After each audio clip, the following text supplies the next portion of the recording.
नमस्कार, welcome to मीमांस academy. ये lecture है एमपीपीएससी 2026 के लिए, जिसके अंतर्गत हम यूनिट 10 के पीवाईक्यू कर रहे हैं। हमने कल जो है भील जनजाति के पीवाईक्यू कर चुके हैं और हम आज करने वाले हैं गोंड जनजाति के पीवाईक्यू। ठीक है, क्वेश्चन है गोंड जनजाति अपने आप को क्या मानती है? तो इसका आंसर है वो अपने आप को क्योंतुर मानती है।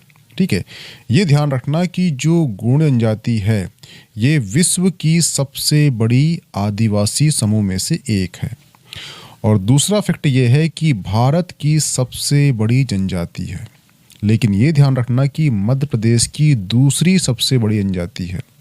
तो पहली कौन सी है? पहली है भील। ठीक है, जो भीलों का परसेंट है मध्य प्रदेश में, कहाँ पर? मध्य प्रदेश में। ठीक है, वो है 39%।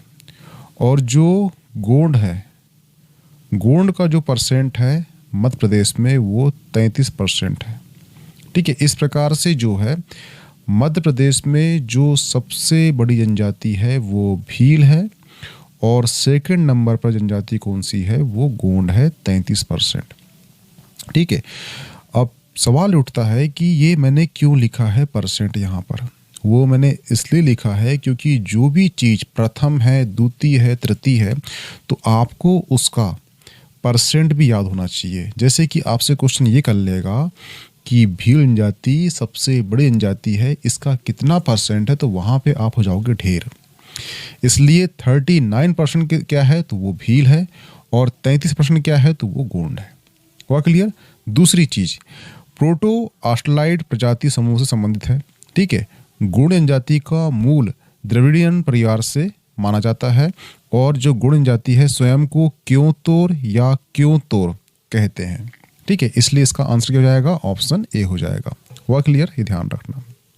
खालिस्तान जनजाति मध्य प्रदेश की सबसे बड़ी जनजाति समूह में से है जो सभी जिलों में निवास करती है। तो इसका आंसर क्या होगा? वो होगा गोंड। ठीक है, क्योंकि यहाँ बोला है उसने सबसे बड़ी जनजाति समूह, तो उसका आंसर हो जाएगा गोंड। अगर आप देखो ये है अपना प्यारा एमपी। ठीक है, तो यहाँ से जो क्षेत्र है पूरे वाले पार्ट, ठीक है, ये पार्ट यानी कि आप देखो तो यहाँ पर है आपका सतपुड़ा रेंज। ठीक है, यहाँ पर है आपका ये विंध्य रेंज और यहाँ पर है क्या आपका? ये है आपका सतपुड़ा। तो ये हो गया आपका विंध्य पर्वत और ये हो गया आपका सतपुड़ा पर्वत। ठीक है, इन दोनों पर्वतों में निवास करती है कौन सी? गोंड जनजाति। ठीक है, और गोंड शब्द की उत्पत्ति हुई है कोण शब्द से और कोण शब्द का अर्थ होता है पर्वत। पर्वत यानी कौन से पर्वत? विंध्य पर्वत और सतपुड़ा पर्वत में रहने वाली जनजाति को गोंड कहते हैं। गोंड यानी होता है गोंड, इसलिए इसका नाम गोंड रखा गया है। हुआ क्लियर? और ये सबसे बड़ी जनजाति समूह है विश्व की भी, भारत की भी और एमपी की भी। ठीक है, लेकिन अगर ये पूछता कि परसेंट में क्या है, तो गोंड जो है वो सेकेंड है। कितना परसेंट है? वो 33% है। ठीक है, पहली कौन सी है? वो भील है, उसका कितना परसेंट है? वो है 39% है। हुआ क्लियर? ये फैक्ट को ध्यान रखना। ठीक है, लिंगों का आख्यान किस जनजाति से संबंधित है? तो लिंगों का जो आख्यान है इसका संबंध किससे है? तो वो जनजाति कौन सी है? तो वो है गोंड जनजाति। ठीक है, लिंगों का जो आख्यान रूप से मध्य भारत की गोंड जनजाति संबंधित है, जहां उन्हें एक प्रमुख सांस्कृतिक नायक या गोंड धर्म के संस्थापक के रूप में जाना जाता है। अगर आपने एक प्रथा सुनी होगी, उस प्रथा का नाम है घोटुल, घोटुल प्रथा। ठीक है, और जो घोटुल प्रथा है ये जो गोंडों की उपजाति है मांडिया या मुरिया, उसमें प्रचलित है ये घोटुल प्रथा। और घोटुल प्रथा के जो संस्थापक है वो भी कौन है? लिंग है। वह क्लियर? इसीलिए जो लिंग का प्रमुख संबंध किससे है? ये गोंड जनजाति से है, जहां इन्हें एक प्रमुख सांस्कृतिक नायक या गोंड धर्म के संस्थापक के रूप में माना जाता है। हुआ क्लियर? ये ध्यान रखना। घैला या बिदड़ी त्योहार किस जनजाति के द्वारा मनाया जाता है? तो इसका आंसर क्या है? वो है गोंड जनजाति। ऑप्शन ए सही हो जाएगा। ठीक है, जो घैला या बिजड़ी त्योहार है ये गोंड जनजाति का एक परंपरागत धार्मिक लोक पर्व है। हुआ क्लियर?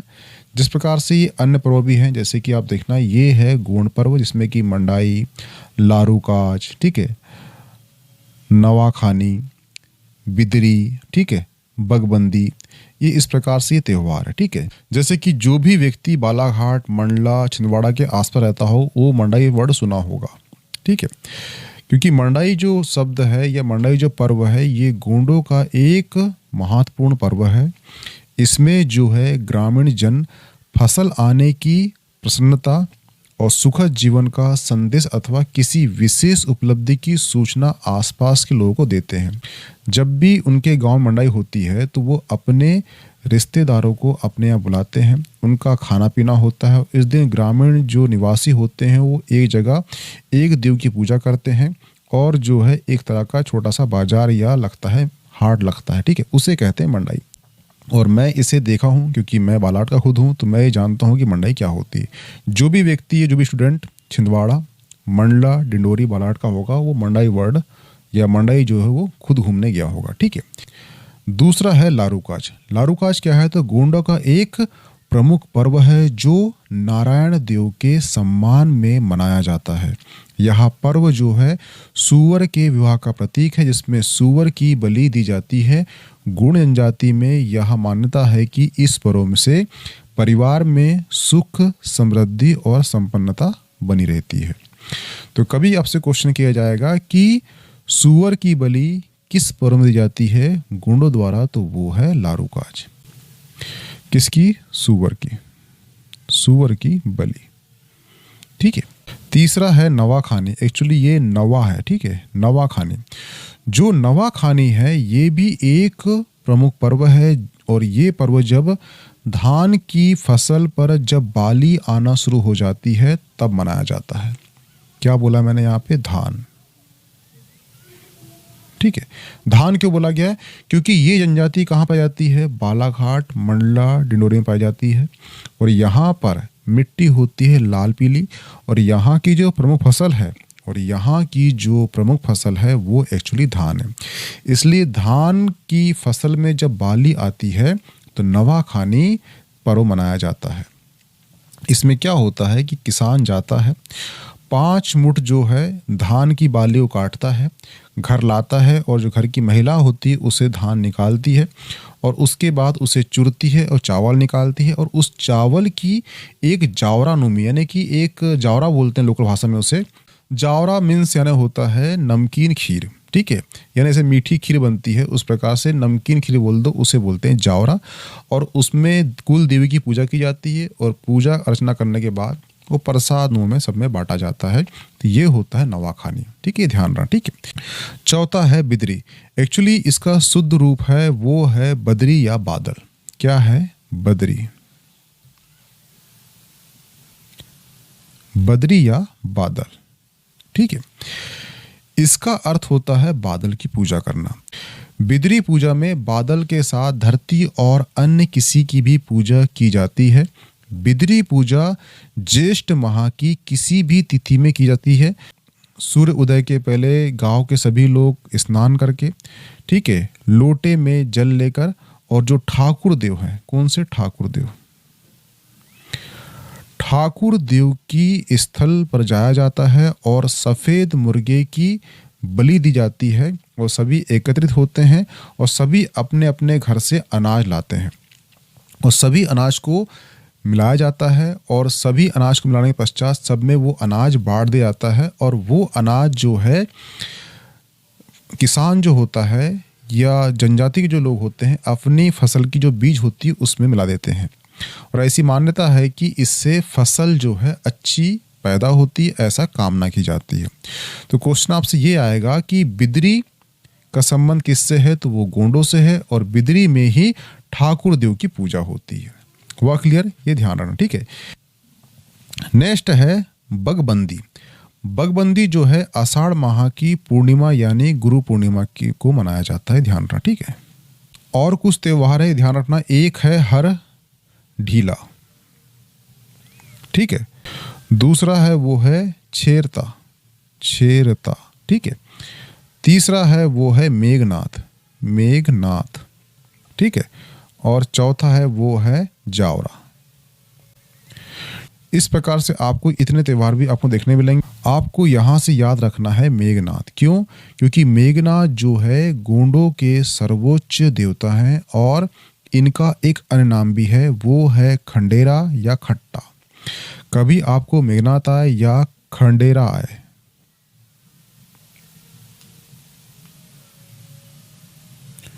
खंडेरा या खट्टा, ठीक है, अगर ये भी नाम आपको मिलता है तो ये नाम किसका है? मेघनाथ का है। और मेघनाथ पर्व जो है गोंड आदिवासी द्वारा फाल्गुन महीने के पहले पक्ष में मनाया जाता है। तो मेघनाथ जो है गोंडों का एक प्रमुख देवता भी है, इसलिए आपको ये भी याद रखना है कि जो मेघनाथ पर्व है ये एक्चुअली कब मनाया जाता है? ये फाल्गुन महीने में, फाल्गुन महीने मनाया जाता है। तो आपको ये भी याद होना, ठीक है। तो यहाँ से इतने आपके पर्व है मुख्य मुख्य, आपको इतने याद होना। तो यहाँ से आप क्वेश्चन आपको आते हैं तो आप हैंडल कर लोगे। मांड बड़ा त्योहार खालिस्तान द्वारा मनाया जाता है, तो ये मनाया जाता है गोंड द्वारा, ठीक है। मांड वरा या मांड बरा त्योहार जो है गोंड जनजाति का एक पारंपरिक अनुष्ठान है जो विशेष रूप से विवाह समारोह से जुड़ा हुआ है, जहां विवाह मंडप का निर्माण होता है। यह विवाह की रस्मों का एक महत्वपूर्ण हिस्सा है जो विवाह मंडप की तैयारी और उसके इर्द गिर्द की परंपराओं का केंद्रीकृत है। हुआ क्लियर? तो ये ध्यान रखना। दीवार पर मिट्टी से बनाई जाने वाली नोहा ढोरा अलंकरण किस जनजाति की विशेषता है? तो ये है गोंड जनजाति की विशेषता है, ठीक है। तो इसका जो आंसर हो जाएगा वो हो जाएगा ऑप्शन डी। और ये क्वेश्चन आपके मध्य प्रदेश पीएससी 2025 में आ चुका है। हुआ क्लियर? और ये भी ध्यान रखना कि ये जो नोहा डोरा जो भित्ति चित्रकला है ये एक्चुअली गोंड, बैगा और भारिया, कहाँ पर? गोंड एक, ठीक है, दूसरा हो गया बैगा, ठीक है, तीसरा हो गया भारिया। इन तीनों जनजाति में ये प्रसिद्ध है। हुआ क्लियर? कभी आपको गोंड आए तो वो भी इसका है, बैगा का भी है और भारिया का भी है। इसमें क्या होता है, जो महिलाएं होती है घर की, वो मिट्टी की उभरी रेखाओं से भित्ति चित्रकला बनाती, कहाँ पर? अपने दीवार पर। और कब बनाती है? जब नया घर बनता है तब इस अलंकरण का यूज करते हैं, उसे कहते हैं नोहा डोरा। हुआ क्लियर?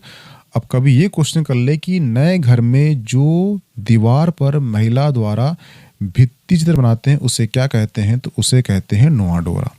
हुआ क्लियर? और जो नोहा डोरा अलंकरण है ये गोंड, बैगा, भारिया में प्रचलित है।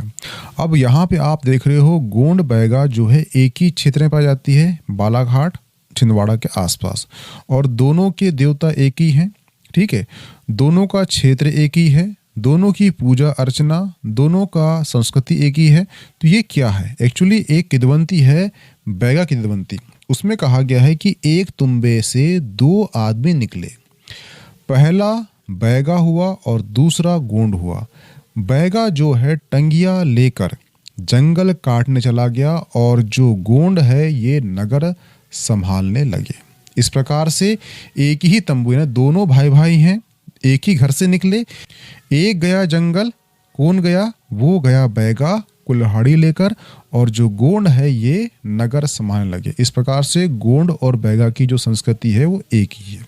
वह क्लियर? ये ध्यान रखना, ठीक है। इसलिए कभी क्वेश्चन आपको आ जाए और वहां पे गोंड नहीं दिया है तो उसका आंसर बैगा होगा, अगर बैगा नहीं दिया है तो उसका आंसर गोंड होगा, क्योंकि दोनों की संस्कृति सेम है। गोंड जनजाति द्वारा मनाया जाने वाला मेघनाथ पर्व किस हिंदी माह में मनाया जाता है? और ये क्वेश्चन जो है आप देख रहे हो assistant director cultural departmental exam 2025 में पूछ चुका है। और मैं बता चुका था आपको भी जस्ट इसके पहले कि गोंड जनजाति के सबसे महत्वपूर्ण देवता में से एक कौन है? तो वो है मेघनाथ, ठीक है। और मेघनाथ पर्व मनवाते हैं, ठीक है। और इसमें क्या होता है, ये पर्व मनाते हैं कब हैं, ये मनाते हैं फाल्गुन माह में। तो बताया था कि जो बहुत महत्वपूर्ण होते हैं उसकी जो सिमिलैरिटी चीज़ें हैं ये कब मनाए जाते हैं, किस महीने में आते हैं, तो ये भी आपको याद होना चाहिए।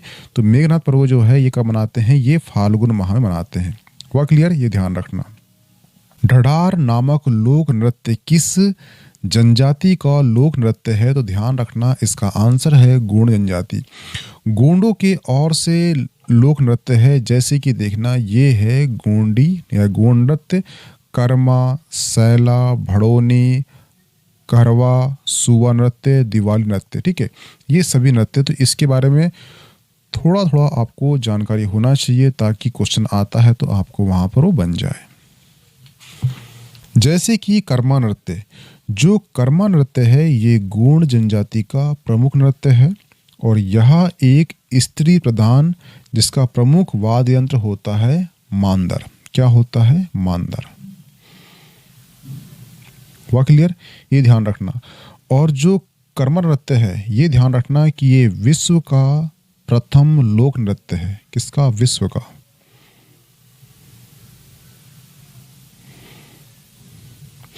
लोक नृत्य है जिसे Guinness book of world record में शामिल किया गया है, जिसे गिनीज बुक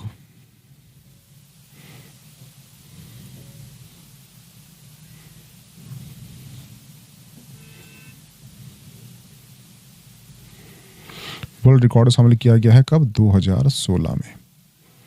ठीक है, इसमें क्या हुआ था कि 349 जो कर्मा नर्तकों ने एक साथ नृत्य किया था, इसलिए इसे गिनीज बुक ऑफ वर्ल्ड में शामिल कर लिया गया 2016 में। सबसे बड़ी बात तो ये है कि ये दुनिया का, विश्व का पहला लोक नृत्य है जो Guinness book of world record में शामिल हुआ है, कर्मा नृत्य। इसलिए ये क्वेश्चन आपके लिए आईएमपी हो जाता है। आपको यहाँ से ये भी याद रखना है, आपको यहाँ से ये भी याद रखना है कि ये स्त्री प्रधान नृत्य है, क्योंकि यहाँ बोला गया है 3,049 कर्मा नृतकों, यानी कि स्त्री नृत्य की थी जिन्होंने ये डांस किया था, इसलिए ये कर्मा क्या है, एक स्त्री प्रधान नृत्य है। ये भी आपको याद होना चाहिए। दूसरा, इसका जो वाद्य यंत्र होता है, जो बजता है नाचते वक्त, तो वो बजता है मंदार। हुआ क्लियर, इतनी इन्फॉर्मेशन आपको याद होना चाहिए कि ये क्वेश्चन यहाँ से उठ सकता है। हुआ क्लियर। दूसरा है सैला नृत्य। एक्चुअली जो सैला नृत्य है ये पुरुष प्रधान नृत्य है। क्यों है, क्योंकि ये जो नृत्य है पहाड़ों पर, कहाँ पर, पहाड़ पर ये नृत्य होता है और पहाड़ को बोलते हैं सैल। ठीक है, इसीलिए इसे सैला नृत्य कहा जाता है और ये जो है पुरुष प्रधान नृत्य है। कर्मा क्या है, महिला प्रधान नृत्य है। हुआ क्लियर। नेक्स्ट है भड़ोनी। भड़ोनी क्या होता है, ये विवाह अवसर पर नृत्य होता है। इसमें क्या होता है, जो महिलाएं होती है ये मंडप के नीचे जो बाराती होते हैं, ठीक है, जो बारात आती है दूल्हे की, उसको मीठे गीत के रूप में गाली देती है। ठीक है, ये बिहार में बहुत प्रचलन होता है कि जवाई को गाली बकते हैं। यहाँ पर जो भड़ोनी है, यहाँ पर भी जो महिलाएं होती है वो बारातियों को देती है गाली। ठीक है। नेक्स्ट है कहरवा। क्या है, कहरवा। इसमें क्या होता है, ये एक खुशी का गीत का नृत्य है। हुआ क्लियर। नेक्स्ट है सुवा नृत्य। इसमें क्या होता है, धान की फसल पक कर तैयार होने पर यह नृत्य किया जाता है। काय की, धान। धान क्यों, क्योंकि जिस क्षेत्र में रहते हैं वहां पर धान का उत्पादन या धान जो है या चावल जो है प्रमुख फसल है। ठीक है, और यह गीत तब गाते हैं कौन सा, और जब धान की फसल आ जाती है तो उस समय सुवा नृत्य किया जाता है। ठीक है, और नेक्स्ट है दिवाली नृत्य। हुआ क्लियर। ठीक है, तो इस प्रकार से ये गोंडी नृत्य है, ये आपको कर्मा, सैला, भड़ोनी और सुवा आपको कम से कम इतने याद होना चाहिए। ठीक है, और कर्मा के बारे में आपको पूरी जानकारी होना चाहिए कि ये महिला प्रधान नृत्य है। इसमें वाद्य यंत्र मंदार है। 2016 में Guinness book of world record में शामिल हो चुका है। 3,049 महिलाएं इसमें नृत्य का डांस की थी और ये विश्व का पहला लोक नृत्य है जो गिनीज बुक ऑफ वर्ल्ड में दर्ज हुआ है। हुआ क्लियर।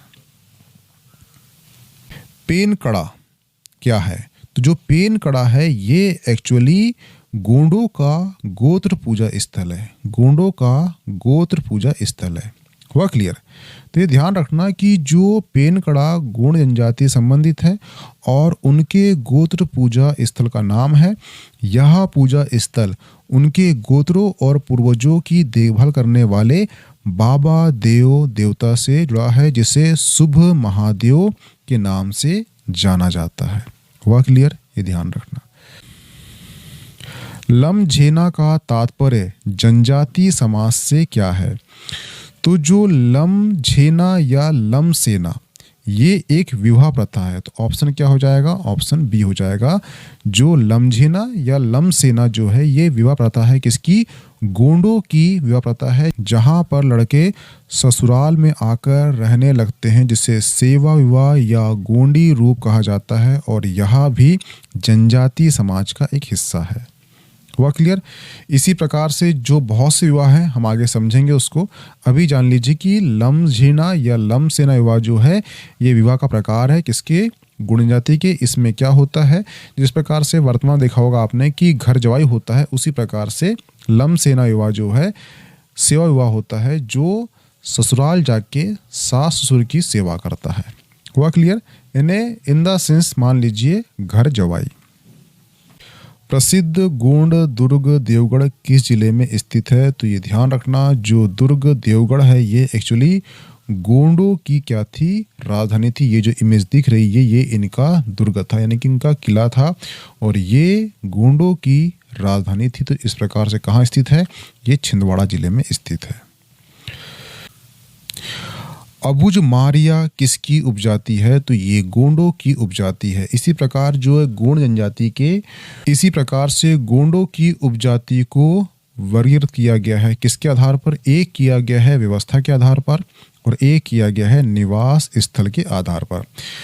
जैसे कि आप देखना, ये है अंगरिया। जो अंगरिया है ये लोहा का काम करने वाली जनजाति है और इनके देवता कौन है? वो है लोहासुर। ठीक है। एक है प्रधान। प्रधान जो है मंदिरों में पूजा पाठ और पुजारिया कार्य करने वाले को कहते हैं प्रधान। ठीक है। एक होता है ओझा। ओझा जो है तांत्रिक और पंडिताई करने वाले जो गुण होते हैं वो ओझा कहलाते हैं। एक है कालिया भूतिया।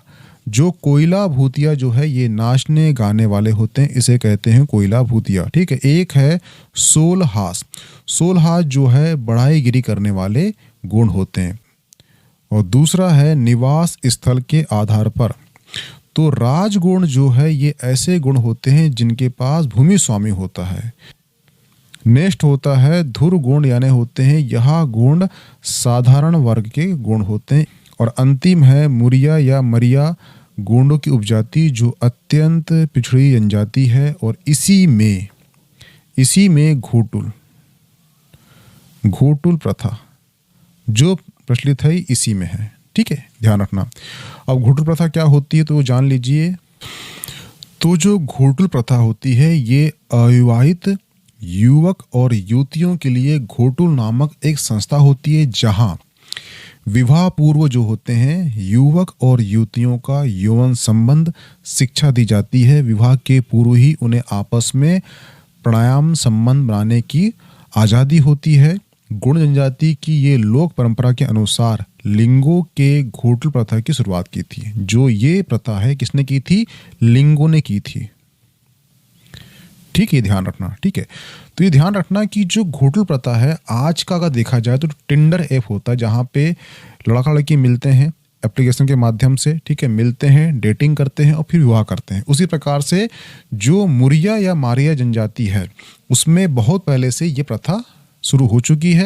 यानी आज तुम जो बोल रहे हो कि हम आधुनिक है, ये उससे पहले आधुनिक हो चुके थे, जहां पर ये आज़ादी थी कि किसको किसके साथ विवाह करना है, किसके साथ रहना है, किससे विवाह नहीं करना है, ये आज़ादी थी उस समय से। तो ये होती है मारिया या मुरिया की घोटुल प्रथा। कंपेयर की जाए आज की टिंडर ऐप से, यानी कि जो आज टिंडर ऐप में आप मिलते हो, बात करते हो, उसी प्रकार से घोटुल प्रथा भी है मुरिया या मारिया में। आप ध्यान रखना, इससे आपको याद रहेगा। ठीक है, और ये ध्यान रखना कि इस प्रथा की शुरुआत किसने की थी? लिंगों ने की थी। हुआ क्लियर? ये ध्यान रखना। लिंग कौन थे तो हम शुरुआत में जो क्वेश्चन आया था उसमें हम पढ़ चुके हैं। पंडो, भूमिया, भूइहार, खालिस्तान जनजाति की प्रमुख उपजाति है, तो ये गोंडों की उपजाति है। ऑप्शन ए सही हो जाएगा। हुआ क्लियर? किस जनजाति में सेवा विवाह की प्रथा है? तो ये है गोंडों में। गोंडों में जो है सेवा विवाह का प्रचलन है। ठीक है, तो इसका आंसर क्या जाएगा? इसका आंसर हो जाएगा ऑप्शन ए। इसी प्रकार से कुछ विवाह हैं गोंडों के, जैसे कि देखना, एक हो गया सेवा विवाह, एक हो गया दूध लौटा विवाह, ठीक है, पोलीथर विवाह, चढ़ विवाह, भगोली विवाह, बलात विवाह और पठोनी विवाह और प्रीति विवाह। ठीक है, तो जो सेवा विवाह होता है उसे कहते हैं लमसेना विवाह। ठीक है, इसके अंतर्गत क्या होता है, जो पति होता है ये पत्नी घर जाकर उसके माता पिता की सेवा करते हैं, लाइक का जैसे कि हम देखते हैं घर जवाई। ठीक है, दूसरा होता है दूध लौटा विवाह। इसमें क्या होता है, भाई का लड़का और बहन की लड़की, जैसे कि माम भाई और जो बुआ की बेटी होती है, इनके बीच में जो विवाह संबंध होता है उसे कहते हैं दूध लौटा विवाह। ये गोंडों में प्रचलित है। ठीक है, नेक्स्ट है पोलीथर विवाह। इसमें क्या होता है, ये विवाह जो होता है ये एक्चुअली अपहरण विवाह प्रथा है, जिसे पाय सूतर विवाह भी कहा जाता है। हुआ क्लियर?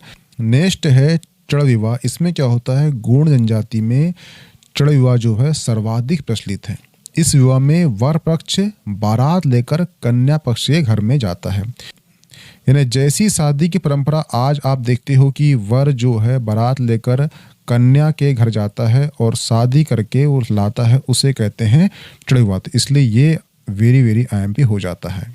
ठीक है, और ये गोंडों में इसे क्या कहते हैं, चढ़ विवाह प्रथा कहते हैं। ठीक है, एक है भगोनी विवाह। इसमें क्या होता है, अगर लड़की और लड़के दोनों राजी होते हैं तो लड़की जो है लड़के घर में खुद भागकर आ जाती है और वहां पर रहकर शादी कर लेती है, यानी कि दोनों की मर्जी से शादी होती है। इसे कहते हैं भगोली विवाह। ठीक है, क्योंकि यहाँ पर लड़की खुद भागकर लड़के घर में आ चुकी है इसलिए। ठीक है, नेक्स्ट है बलात विवाह। इसमें क्या होता है, इस प्रथा में लड़का जबरन लड़की को अपने घर में ले आता है और हाट बाजार में हल्दी छीड़ देता है, जहां लड़का लड़की से विवाह करने का हकदार हो जाता है। ऐसा तब होता है जब लड़का एवं लड़की के माँ बाप किसी तरह विवाह करने के लिए राजी नहीं होते।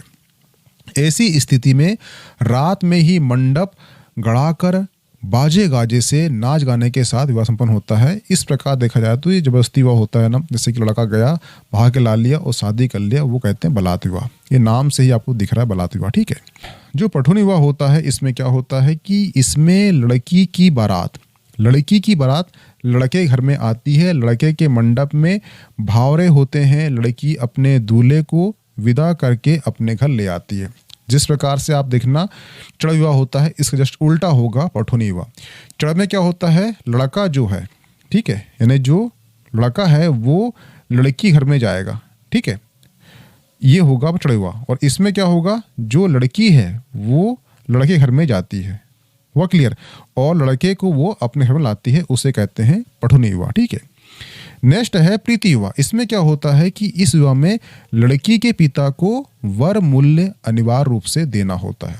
वर मूल्य दे रहा है यानी कि दहेज दे रहा है, उस प्रकार से अगर वो अनिवार्य है तो वो कहलाएगा प्रीति विवाह। हुआ क्लियर? तो इतने सब विवाह जो है मुख्य आपको याद होना चाहिए, ताकि गोंडों से अगर क्वेश्चन आता है विवाह संबंधी तो आपसे बनना चाहिए। हुआ क्लियर? ये है घोटुल प्रथा। ठीक है, जो बता चुका हूं आपको, ये पढ़ लेना आप। जनजाति जीवन में घोटुल प्रतिनिधित्व करता है। ये एक क्या है, तो ये विवाह के स्वरूप है। ठीक है, जो किस प्रसिद्ध है, वो है मारिया या मुरिया जनजाति में प्रसिद्ध है, जो गोंडों की उपजाति है। हुआ क्लियर? विरहा किस आदिवासी जनजाति की महिलाओं द्वारा लोकप्रिय लोकगीत है? तो विरहा जो है गोंड जनजाति का लोकप्रिय लोकगीत है। और ये ध्यान रखना कि जो विरहा गीत है या ददरिया गीत है, ये बारात के लोगों द्वारा रास्ते में विरहा या ददरिया गीत गाया जाता है। यह एक वीर रसपूर्ण गीत है और इसमें जो है सेखी बढ़ाई जाती है। जो सेखी होती है ना, हम ऐसे हम वैसे, इस टाइप का ये गीत होता है। और ये शादी के अवसर में बारात के जो लोग होते हैं रास्ते में गाते गाते निकलते हैं, ठीक है। और ये गोंडों में प्रचलित है, ठीक है।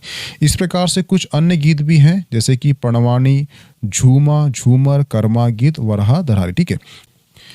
जैसे कि पंडवानी है, पंडवानी इसमें क्या होता है, भीम को महत्व दिया जाता है। भीम यानी कौन होते हैं, अपने जो अर्जुन के भाई भीम थे, उसकी बात चल रही है यहाँ पे भीम की, ठीक है। क्योंकि जो गोंड थे ये शक्तिशाली ढील ढोल के रूप में पुरुष होते थे, बॉडी बिल्डर टाइप के, इसलिए अर्जुन की अपेक्षा भीम सेना को अधिक महत्व देते थे। और इसमें जो गाना गाते हैं वो भीम को देते हैं महत्व, उसे कहते हैं पंडवानी। हुआ क्लियर। एक है झूमा झूमर, यह जो है प्रेम गीत होता है और प्रियतम अपने प्रीति यानी अपने प्रेमी की याद में यह गीत गाती, उसे कहते हैं झूमा झूमर। नेक्स्ट होता है कर्मा गीत। कर्मा गीत जो है कर्मा नृत्य के दौरान कर्मा गीत का गायन होता है। और कर्मा गीत जो है 4 प्रकार के होते हैं। एक है कर्मा ठाटा, दूसरा है कर्मा लहरी, तीसरा है कर्मा लंगाड़ और चौथा है कर्मा रागिनी। इस प्रकार से जो है इसके 4 हैं। एक कौन सा है, वो है कर्मा ठाडा।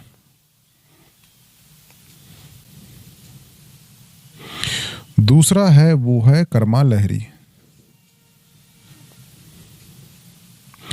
तीसरा है वो है कर्मा लंगड़ा।